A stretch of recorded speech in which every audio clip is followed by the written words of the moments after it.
Wait ಮಾಡ್ತಾ ಇರ್ತೀನಿ. ಕೊರಟಗೆರೆ ತಾಲೂಕಿನ ತೋವಿನಕೆರೆಯ ಹಿರಿಯ ಪ್ರಾಥಮಿಕ ಶಾಲಾ ಆವರಣದಲ್ಲಿ ಭಗತ್ ಸಿಂಗ್ ಜನ್ಮ ದಿನಾಚರಣೆಯನ್ನು ಕರ್ನಾಟಕ ರಕ್ಷಣಾ ವೇದಿಕೆಯಿಂದ ಆಚರಿಸಿದರು. ಭಗತ್ ಸಿಂಗರು ಪಂಜಾಬ್ನ ಬಂಗಾ ಎಂಬ ಹಳ್ಳಿಯಲ್ಲಿ ಜನಿಸಿ ತಾಯಿ ವಿದ್ಯಾವತಿಯವರ ಪ್ರೇರಣೆಯೊಂದಿಗೆ ದೇಶಕ್ಕಾಗಿ ತಮ್ಮ 24ನೇ ವಯಸ್ಸಿನಲ್ಲಿ ಹೋರಾಡಿ ತಮ್ಮ ಜೀವವನ್ನು ಚೆಲ್ಲಿದರು. ಇವರ ಕುಟುಂಬವೇ ದೇಶಕ್ಕಾಗಿ ಹೋರಾಡಿದ ಕುಟುಂಬವಾಗಿದೆ. ಇನ್ಕ್ವಿಲಾಬ್ ಜಿಂದಾಬಾದ್ ಎಂಬ ಘೋಷವಾಕ್ಯದೊಂದಿಗೆ ಬ್ರಿಟಿಷರೊಂದಿಗೆ ಹೋರಾಡಿ ತಮ್ಮ ಜೀವವನ್ನು ಚೆಲ್ಲಿದರು ಎಂದು ತಿಳಿಸಿದರು.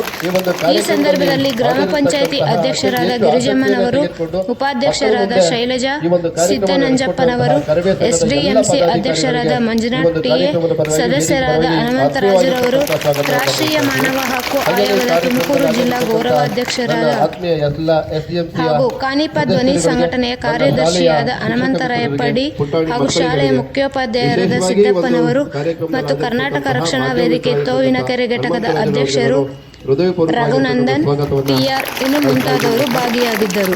ವರದಿ ಹನುಮಂತರಾಯಪ್ಪಡಿ, ತೋವಿನಕೆರೆ. ಏನು ತಂದಿದ್ದಾರೆ ಮತ್ತು ಕೊಡ್ಲಿಕ್ಕೆ ಅವ್ರಿಗೆ ಜಾಸ್ತಿ ದುಡ್ಡು ಹೆಚ್ಚಾಗಿ ತಂದು ಕೊಡ್ತಾ ಇಲ್ಲ.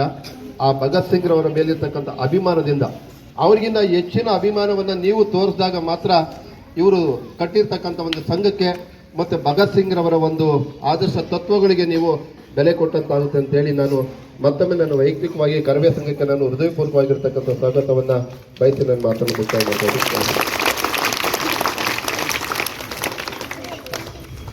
ಇದುವರೆಗೂ ನಮ್ಮ ಭಗತ್ ಸಿಂಗ್ ಬಗ್ಗೆ ಅವರು ಹಾಗೂ ಏನು ಮಾಡಬೇಕು ಅಂತ ಹೇಳಿದ್ದಾರೆ. ಅವರು ಮುಂದಿನ ದಿನಗಳ ಮಕ್ಕಳನ್ನು ನಾವು ಮೈಗೂಡಿಸ್ಕೊಳ್ಬೇಕು.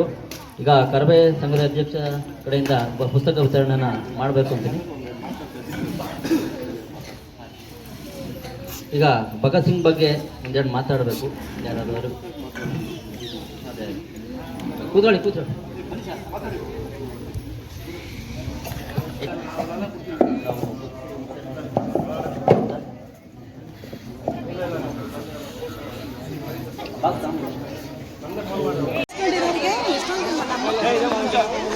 ಬರಲಿ ಅವ್ರಿಗೂ ಕೊಡೋಣ. ಎಷ್ಟು ಜನ ಇದ್ರೆ ಕಳಿಸಿ ಕೊಡೋಣ.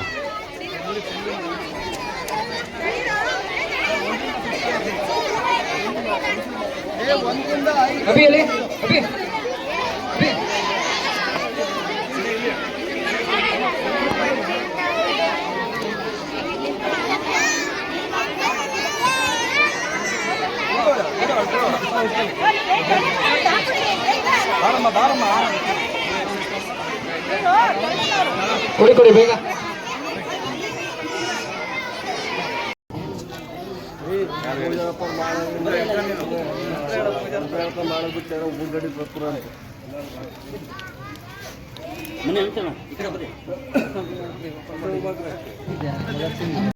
ಹೀಗೆ ಮುಂದುವರಿಯಲಿದೆ ಪೊಲೀಸ್ ಅಧಿಕಾರಿಗಳು ಕೋರ್ಟ್ನಲ್ಲಿ ಮೂವರಿಗೂ ಮರಣದಂಡನೆ ಶಿಕ್ಷೆ ಜಾರಿಯಾಗುತ್ತೆ.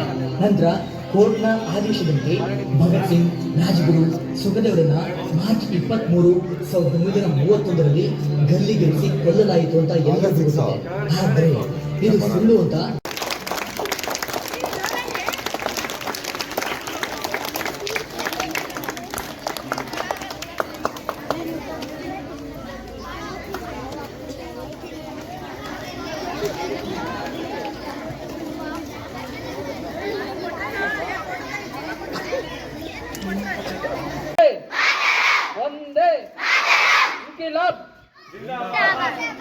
इनकलाब